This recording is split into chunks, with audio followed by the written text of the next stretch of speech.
Alright, we're going to unbox the X40 IDEX 3D printer. It's the independent dual extruder 3D printer with the silent drive. But all that great stuff there. So anyway, we'll go ahead and unbox it. Since it's a two-man lift, I don't know. My wife actually brought it in when I was out of town, so it didn't seem to be too bad, and I carried it downstairs. It wasn't too heavy, but you still don't want to drop it, so if it's, you got to put it to help you out and go ahead and do it.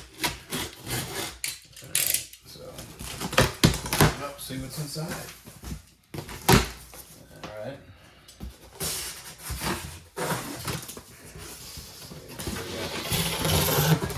This little pad thing here.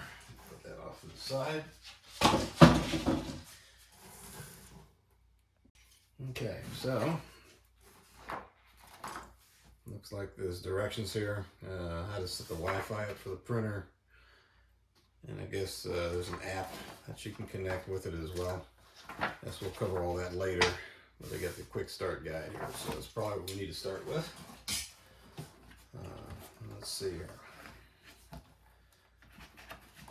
All right, let me put all this off to the side so I can kind of follow through with it. So, open accessory box and get the frame base. So we got to get to the frame base, but I guess when we do all that, we got to get the foam. Lift that up. We got two spools. I believe they're PLA.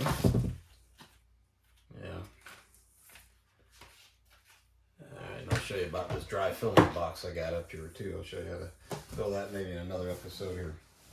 So we'll go ahead and take this frame base out. This guy comes out here. Alright, we'll move this off to the side. And then I probably shouldn't set it in the chair. I guess I'll just put it on the floor. And then this looks like the top with the extruders. Yep. Put that down out of the way. It's pretty cool. It actually stands up on its own there for a moment. And then we've got this other box right here. I'll open that up so we can see what's inside it. We'll move the big box out of the way. And I'm probably going to keep all these foam pieces too. So if I move again, then I'll just go ahead and pack that back up in there. Alright, and then of course this box, let's see here, actually got a list right here: testing filament, power cord, USB cable, metal scraper, pliers. We'll keep going through all that. So let's see here. Oh wow, yeah, some scraper things there. Looks like a USB. And there's the power cord. That's another metal scraper. These look like some sort of support legs. And each of the bags are numbered, which is really cool too. So maybe I'll just put them in order. So it's 5, 6. Got 3, 8. It's actually pretty convenient how they have everything numbered. So I guess when we go through the directions, it'll show you how to do everything as you assemble it. Don't know what that is, but I guess we'll find out in a little bit. It looks like some ribbon wire set there. Put that over there. USB cable. I'll put that over there. Probably won't need it because I already have one. And these look like pliers. Yep. I guess for cutting filament. That's kind of cool. And then they got a nice spatula here. Not sharpened, but I guess maybe I'll go ahead and work on sharpening that, but we'll use that later. And there's some glue stick. That's good to have. I used the glue stick on my other 3D printer as well. So I'll go ahead and close this back up. So yeah, each one here, so this is metal scraper pliers, 3D printed positioning block glue, screws is M5 by 25, and then got a Wi-Fi camera, T-shaped metal sheet, 6-inch screw, filament holder base, another 6-inch screw, 4 T-nut, filament roll, 2-brush module, card reader, runout sensor, thermistor, and cable ties, and a wrench, and another wrench. All right, so we'll put the base back up on the table here to start with.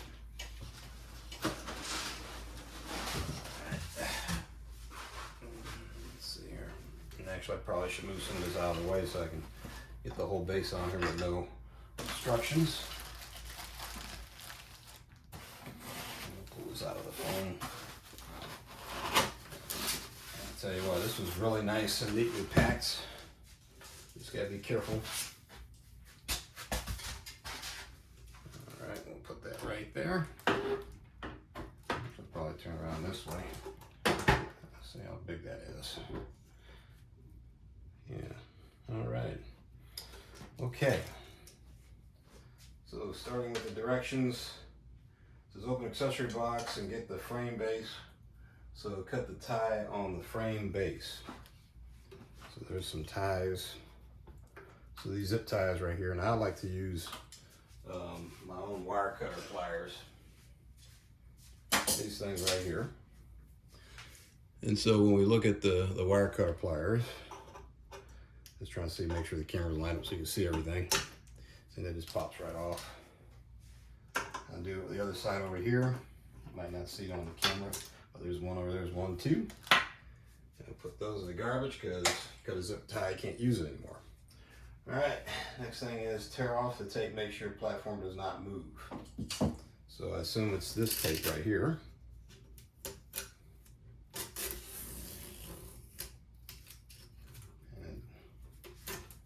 Under like that. Okay, and we got another set over here. It goes under there and back up. All right. Okay. Just make sure we got everything in the picture there. So now I have this platform. They said make sure it does not move. Check that the 4 leveling nuts are not falling off and tighten them. All right, so I'll lift it up sideways so you can see it, but there are leveling nuts right here. 1, 2, and there's 2 more on each on the other side. And I'll just check them. They seem to be okay. Yeah, they're not gonna fall off. I can feel there's a little bit of screw down at the bottom, so I think we'll be okay with that. That's it. And it says there are slight scratches on the aluminum profile because the machine has been installed and tested before leaving the factory, which is a normal phenomena. That's interesting. Well, I don't really see any light scratches, but well, maybe there's a little one right there.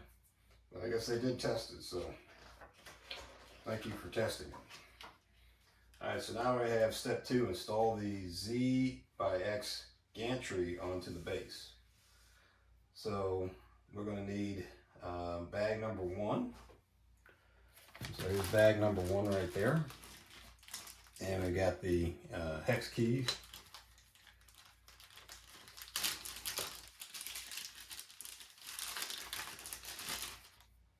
Put that right there. And we got these 4 screws that go there. Put bag number 1 over there. And it looks like what we're going to do is, so you take foam on the right side of the base off, which we did already. Pour the base, well actually number 3, screw the M5X2 into the hole with an L-shaped wrench, which we have. Okay, so I guess they're telling us to put them in these holes now. Because it doesn't look like you dropped the base on there yet.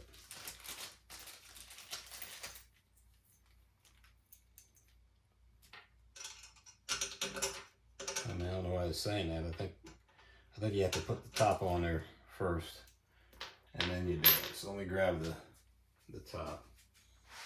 Make sure I'm doing this the right way. So let's see, I believe it's going to be, which way is this going? Yeah, it's got to go like this. Well, no, these are extruders. Stepping motor. Yeah, those extruders in the front, so that's the back. So I'm thinking it's this way.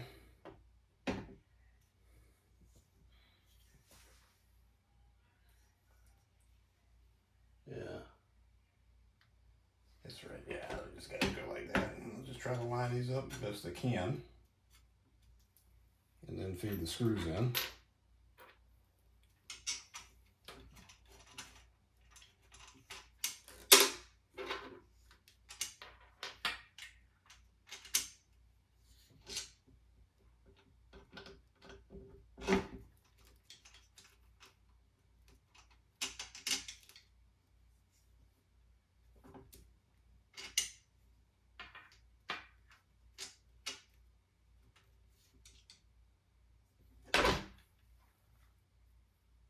Okay, so looking at it, yeah, there's the hole right there. So I guess I gotta make sure it's lined up.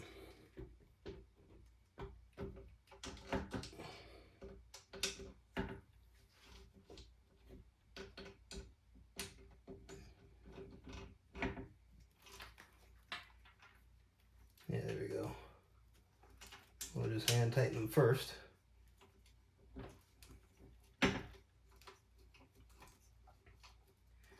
I got that one in. I'll just do this side over here.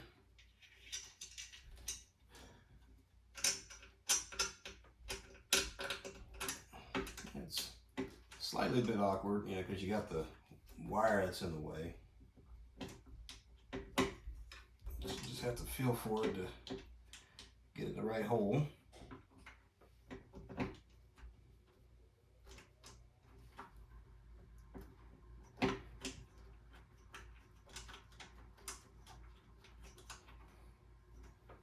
All right, I got that one. Just hand tightening them right now.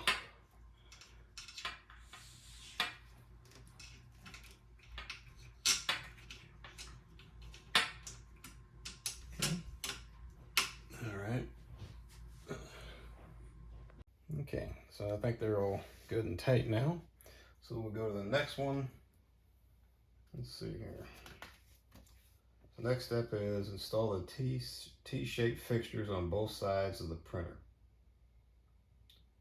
So that's going to be bag number, let's see, it's going to be number 2 bag. So got number 2. And I guess there's a wrench to go with that one too. So we'll put this wrench back with number 1, open bag number 2. Yeah, that's right. Yeah, there's another wrench key, Allen key right there. And this guy, we'll undo that. Oh, that looks like the camera actually. So let's say bag number 2. I said a T fixture, the T-nuts. So where are those T-nuts at? Oh, it's a number 3 bag. So number 2, okay, so I got it. So the Allen key is number 2. I guess I'm gonna put this camera, I'll put the camera over here. So then bag number 3 has the T.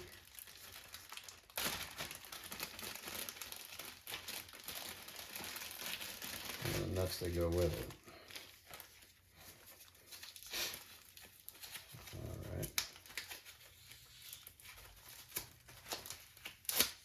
Yep, there we go. There they are.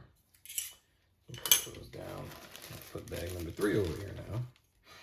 Okay, where do they go?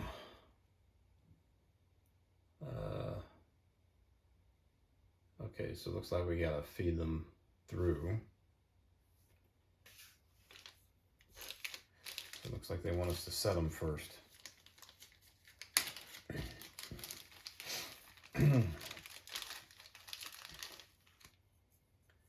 So what they want you to do is they want you to put the screw in and then put the T-nut on here.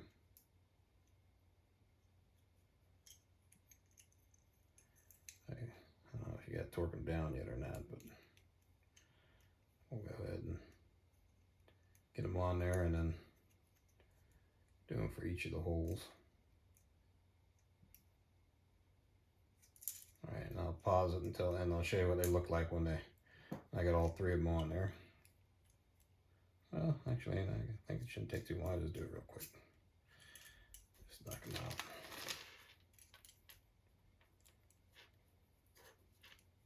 Just in case you're following along real time.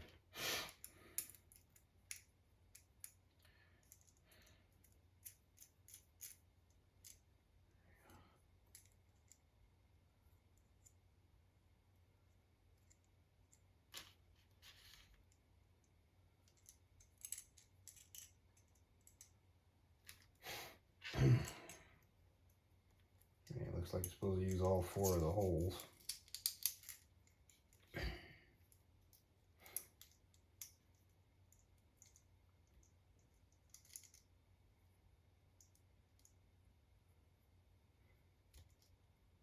Both sides of the printer.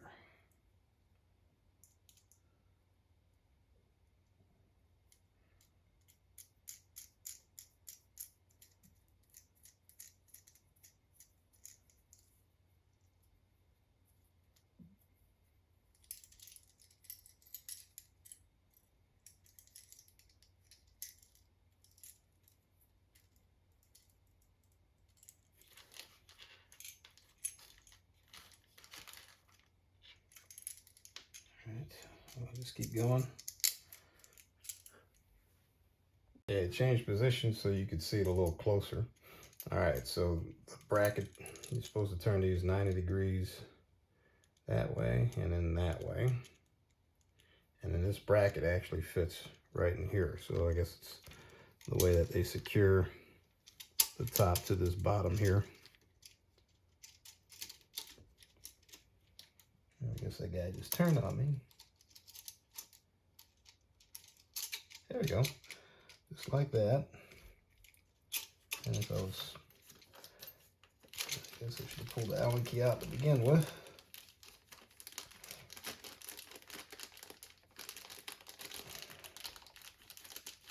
There we go.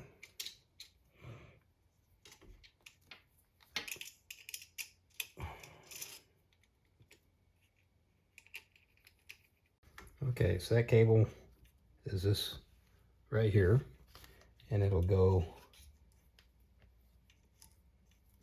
let's see here, I believe it'll plug right into the back here. So it's this side. Yeah, it comes around.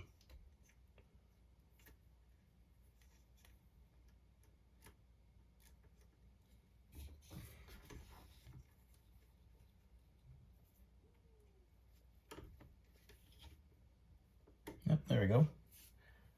And the other guy, same way on the other side. Okay, so then we got to pull this back, and then you see this motor, and there's a cable. Move the thing so you can see it. There's a cable right here. It was already plugged in. Just make sure it's in there. And then this is the Y stop sensor right there. I said make sure that's installed correctly, which it seems to be. All right, so I'll put that back here again. And let's see here. I guess that should be it for this page. Go next one. Now it says install the Wi-Fi cam module. All right, so here's the camera. Let's see here. I think we've got the nut.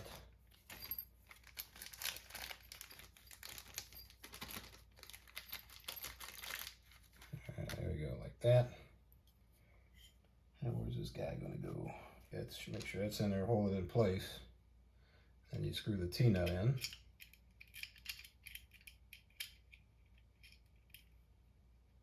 You know, so you can see it.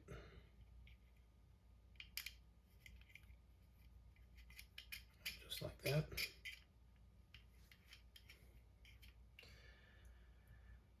All right, there we go. Make sure the T-nuts turn around properly. Excuse me, my head's in the way. I'll move it out of the way so you can see it.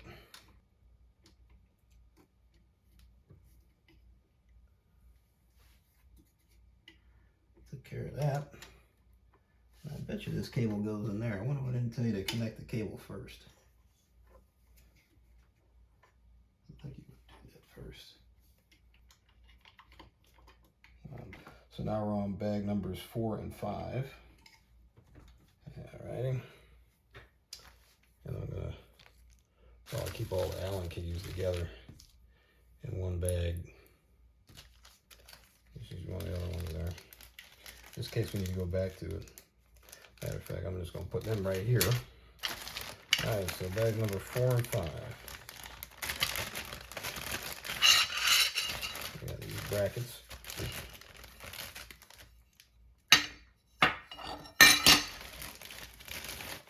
And we got some screws to go with those guys. Do anything else. So number 5 are the tubes. Pretty cool. So just like that.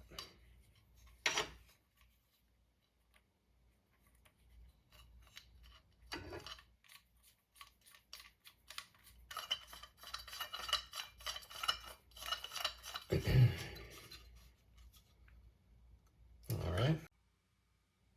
Okay.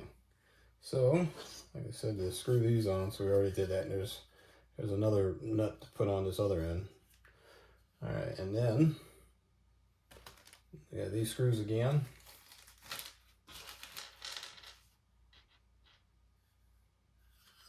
So you put them in this side here. And put these little T-nut things on here again.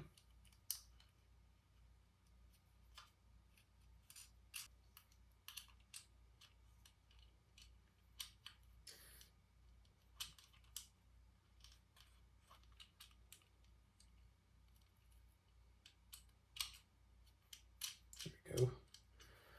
All right, I believe. And then you gotta put these like 90 degrees from how you put them in. Actually, this guy's gonna go over here. There you go, just like that. And I think the way they have the spool, this is gonna be even with the edge. And that's the smaller hex key. So it's the smaller one.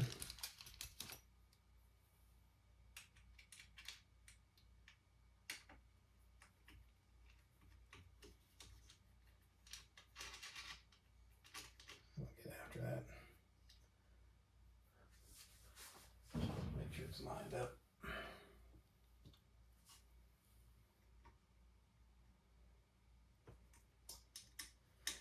And unfortunately, I think that these spool holders are only for the smaller spools, that like what they came with. That's like 0.5 kilograms or whatever.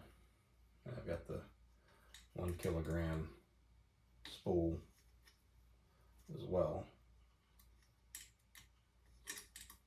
But I'll be running that directly from my dry filament box. And I'll do the same thing with these other guys.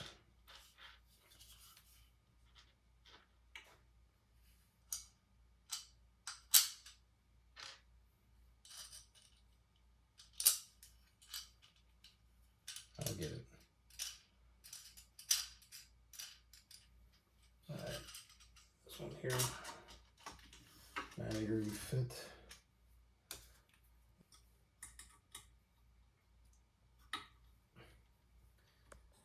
So you can see that. Just tighten them up with that in there. Well, that's good turn. Just double check. Yep, that's good. Put you back down there. All right, I'll go to the next step. Okay, next thing we're going to do is install the nozzle brushes. That's pretty cool. There's that one. All right, so I found out where the holes are. So there's 2 holes right there and there. And that's where this is going to go fit on there, just like that. So probably easier if we just drop these in now.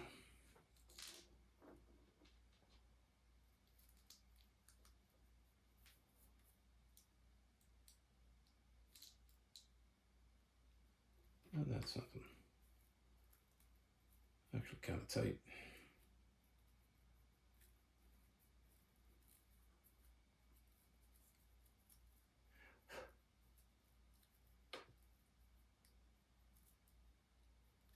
I got one in there.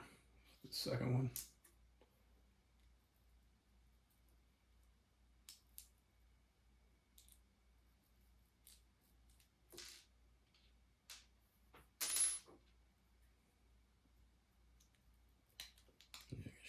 push it in there. It's plastic. There we go. And that's how you do it. Just do the same thing on the other side. Got to show you a couple more things. All right, right here, and I know it's upside down, but there's a 115 to 230 volt. Obviously, if you're in Europe, you go with a 230. And if you're in the United States, it's 115. There's a switch right in the back. Just make sure it's flipped to the right way. And you see how the arrows go. If it's going that way, 115. Going the other way is 230. And then the other thing you got to do is just put the two hoses, or I should say the tubes, turn it sideways so you can see that, and plug those in. They're real easy. All you do is just push down on it like that, and they feed right in. And sometimes you can use two hands, but they usually lock in there. That's standard. Yeah, push down and go right in there. And then also make sure that this is connected in there right, and then that's connected in there right. And then you just plug the power cable here on the side, and then we'll go through a little functions check here. So the SD card is going to go in. Let me put the light on so you can see it again. Little port right here on the side, and then there's a USB cable plug right there. So you plug all those in, and we'll get to the next step. Okay, so I'm going to show you something real quick here. I think you can see it on here. So we have these rollers. All right.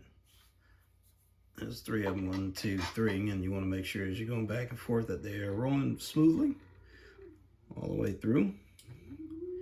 And if they're not, then bag number 8, okay, has 2 sets of wrenches in there. And so you're going to use the 8mm wrench. You're going to go up to the top. You're going to loosen the screw up on the top there to tighten or loosen this here to be able to increase or decrease the roll on there. And actually then you have another nut there too that would assist with that as well if necessary. But mine seem to be pretty good, so I'm not gonna mess with it. And the other side seem to be okay too, but just check those as well. Okay, I'm going to show you something about loading the extruder here. So when you do that, you have to push this lever down, and then you're able to slide the filament in free-handed wise. So I'm going to try to see if I can do this with one hand. And see how that turns just like that. And just keep going till you can follow it. So you can see it come through the tube here. Yep, there, did you see it?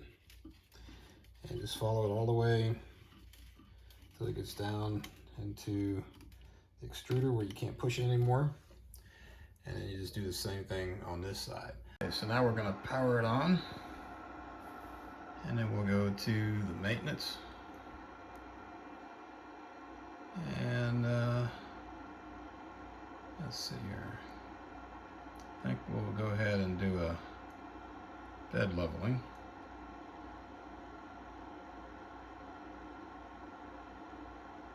Prepare a paper and begin. I guess I need a sheet of paper or something, because it's going to ask you to put the paper, I guess, in between the nozzle and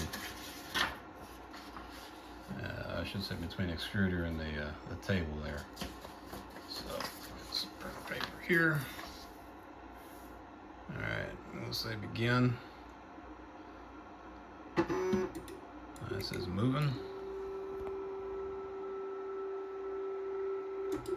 And just make sure that your printer's far enough so it doesn't hit the wall. I think I have it far enough forward that I measured it properly. That's pretty good.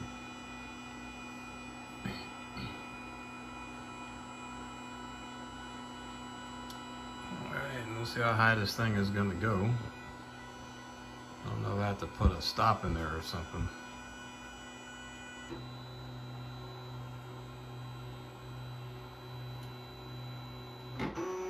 Okay, it recognized it. So it's coming back down.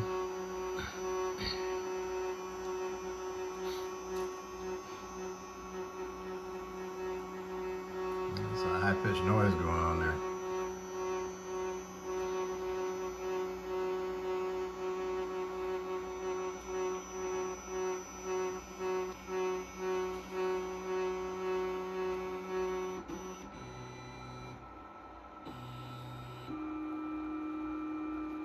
Now it says, adjust the nut on the left front of the bed until the gap of the thickness is the size of the paper.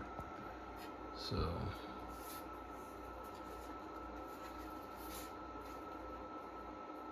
okay. I guess it's there. It looks like it's already touching, really. I'll do it anyway.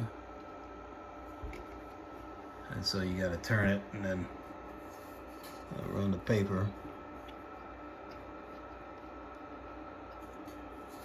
I think am I going the right way? I think I'm going the right way. Let's see if I was tightening it. Am I going the wrong way? I think I'm going the wrong way. Yeah, I was going the wrong way.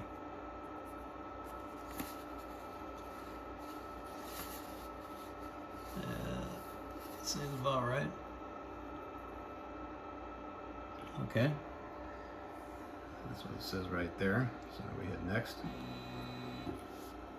Then I'll go over on this side and do the same thing.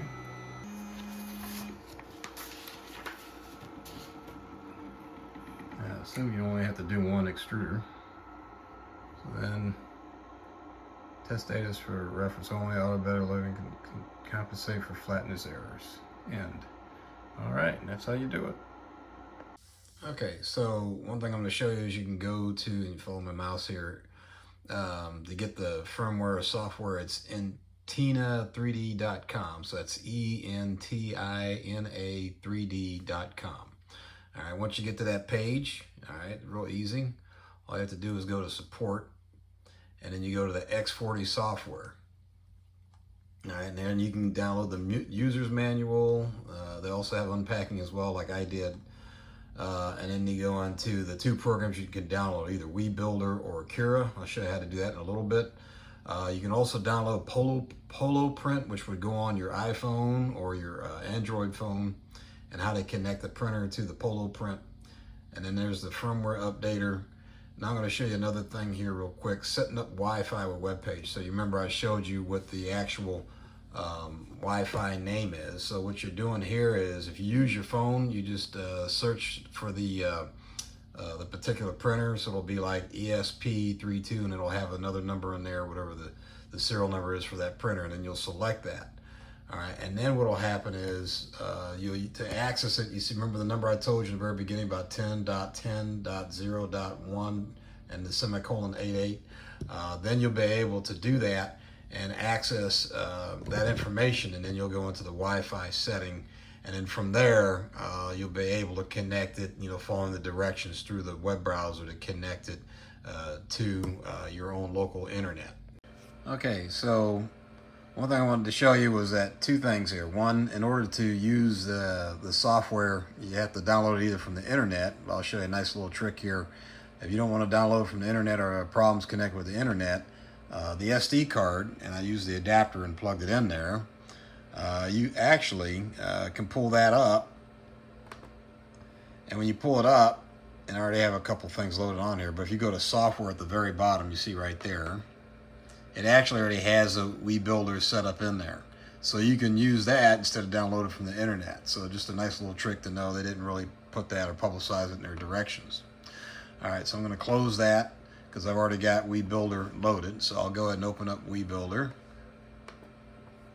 All right, and so now what I'll do is I'll go ahead and download one of my images.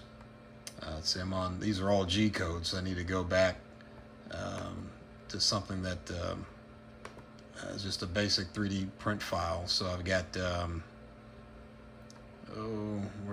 here we go. I'll do an ender bin. And remember, even though you got an ENTINA set there, it actually falls under the ender family of programs there, I should say. Or I should say of items. So that's one of the bins that I made there. So what you'll have to do is, once you have that bin there, then you go to slicing settings, and then if you're not really experienced with it, then just stick with with the basic, stay in the basic page there. If you want to be more advanced, then you can change it, but you can do a lot on just this page here. I would recommend, as far as adhesion goes, use a raft when you can, especially if it's not a supersized object.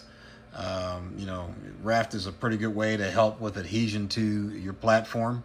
I also made a material where I used, actually this is, I keep it in here, but this is actually a mix of, I probably shouldn't open it up on here, but it's a mix of acetone and filament. You know, and I have, you know, obviously when you start printing, you're going to have extra filament, but you see that right there. It's almost, it's still a little bit liquidy, but it's almost gooey. And it's actually a really good adhesion. So if you do essentially 3 parts, not even 3 parts, probably just fill it up with acetone there, probably about 3 parts acetone and then 1 part, you know, filament. It will actually melt the filament and create like a gel that you can use to help adhesion. So anyway, you can change the layer height, speed, the infill density. I was printing something, 25% is actually pretty high. Usually you want to keep it around about 20 or 15 for most objects. And then I usually have a standard default temperature I like to keep my extruders at. And then there's my raft for adhesion. I also use supports. And then there, a platform temperature if you're using ABS. If you're using PLA, then the temperature set, and usually they'll, if you change the material, sometimes the default will go and change the numbers as well. So you see how the platform temperature changed to 35, and and then of course the filament temperature 210. So if I go back like to ABS, then you see how it changed to 90 and then 245. Now I'll show you some other things under advanced. You got a couple different things. You've got 2 levels here. One, you've got dealing with the dual extrusion and warping, and you've got another one here that deals with the infill, support, build plate adhesion.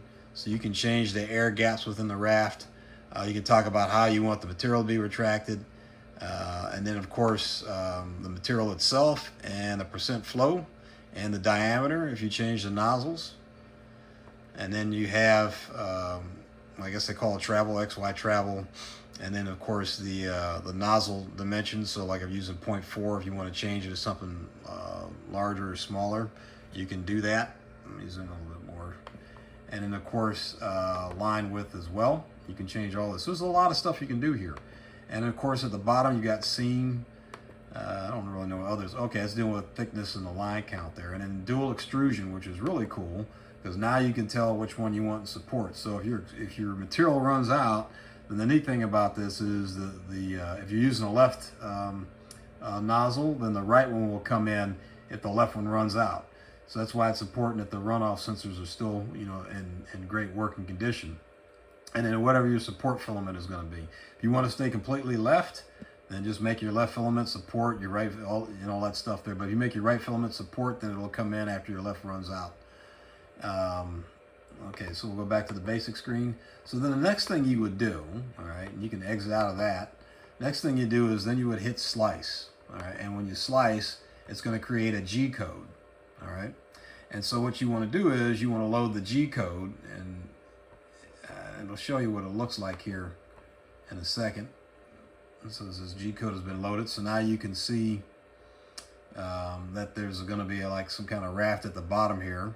So then what you do is you go back over here, and it looks like where it says edit, and then you select that, and then you go to G code editor. You go to G code editor, it's got all these numbers and things here. If you know how to program G code, I guess you can modify that. But anyway, you just hit save. And when you hit save, there you go, it pops up, and you're gonna and it says save as G code. You see that? And so that's what you're gonna put on your USB drive right there. And then and I already have it. It says enter true right. So I'm gonna go ahead and cancel out of there. But for you all, you save that. Now, if you're already connected to Wi-Fi, right? And we'll go ahead and connect to Wi-Fi here. Once you're connected to Wi-Fi, then you can actually send this through Wi-Fi onto your printer. And once it connects, then you'll have the opportunity. There you go. So it's telling me that I already have my printer's idle and my left extruder is at 18, which is correct. It doesn't seem to have one for the right. I guess it'll load in later. And then what you can do is you hit upload, and it'll load it automatically, and it'll start printing as well. Sometimes you have to play around with it, sometimes you don't, but it usually works pretty well, you know, when you're doing that. All right, so I put the SD card back in. So what you're going to do is you're going to hit print, and then you're going to do the TF card.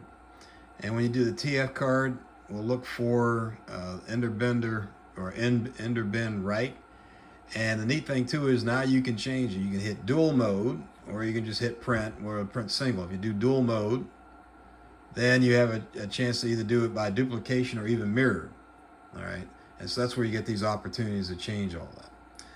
The other neat thing too is if you're printing single, and I'll go ahead and hit that, it'll warm up for a while. If I go to setting, I can change the temperatures here. You see that? How right is at 0 and all that. I'm going to go back a little bit. I'm not going to print here. But the other neat thing too is you can go to go back. You go to settings again, and then you can manually switch. So if you don't want to do the left nozzle and you want to use the stuff on the right, then you can change it here before it starts, or you can change it midway as well. Anyway, so once you hit print, it'll go through its leveling procedure there. It's just checking it. And I like that it does it every single time, so that way it knows, how to be able to print the object. If the base here is shifted somehow or something's happened when you pulled something off, there's any kind of imbalance within your platform. All right.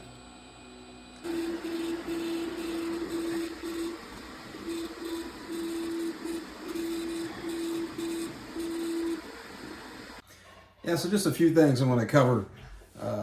Some pros and cons about this printer here. So one, it works well with PC, but it's not Mac friendly. I had to use a PC, or you can use an Android phone too to configure the Wi-Fi. Wasn't able to do it with my iPhone or my Mac, but however, once I got it set with PC, I was able to integrate my Mac and my iPhone, iPhone with Polo Print, Mac with the Wiibuilder, and it was able to work from there. The other thing too is that for the USB connection, it requires for the Mac, it requires a USB patch. Another neat thing though is the dual extruder. Pretty awesome. That dual and mirror mode is actually really neat. I love the runout sensor. I actually had some filament run out on me one time, and then the other side took over. Just had two different colors on my print, which was okay. The other thing too is you can also use the we call it water soluble filament to be able to do whether it be your raft or for that matter your supports, and then you just drop it in water and then it just dissolves. So something to think about when using the dual extrusion technique there. It does come with two spools, PLA, and that's red and white. The spool holders actually can hold larger spools, but you're going to have to make some modifications to the middle depending on the type of spool that you have. Software is on the SD card. I may have demonstrated that on the video. The thing too is you can still download it from the internet as well. Now, I have seen some other videos where some people tighten the belts. I did not tighten the belts, and it appears to work fine. I wasn't sure if the manufacturer may purposely had done that to a certain specification.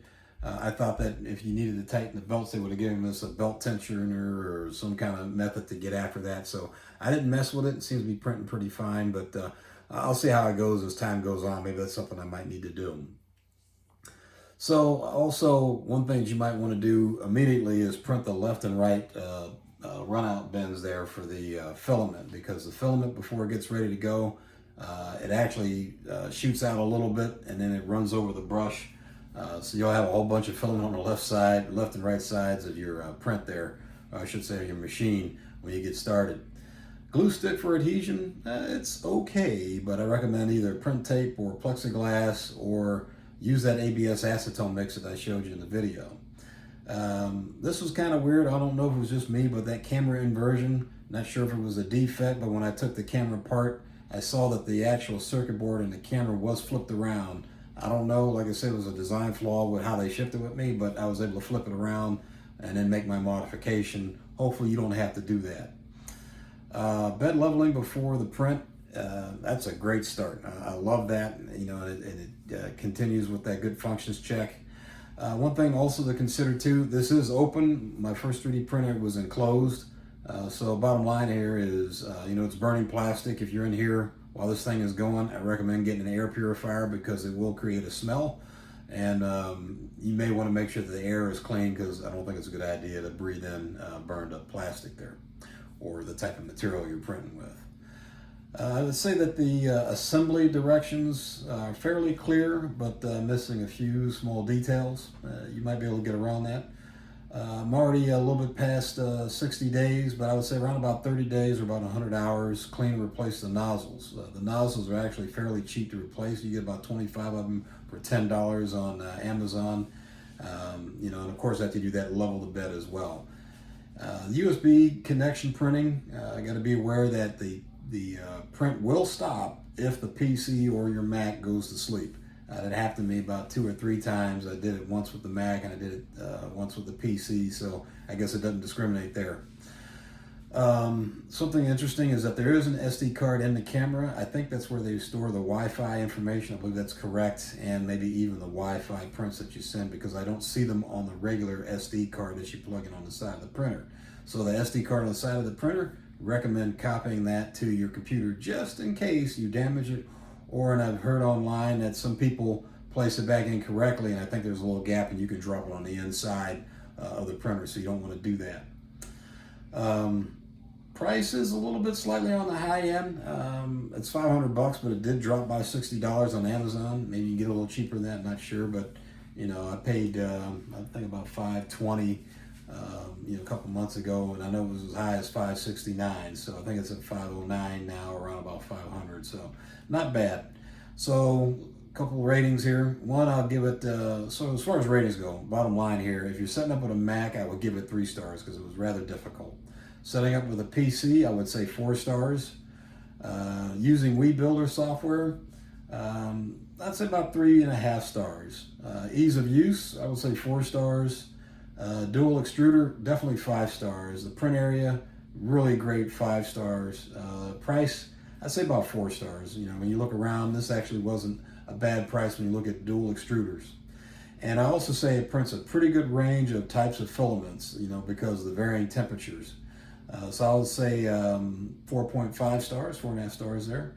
The internal features like switching, nozzles, mid-print, filament sensors, you know, runout sensors, change the temperature mid-print, maintenance, include leveling and alignment. I'd say 5 stars. They made it pretty easy and it's pretty cool.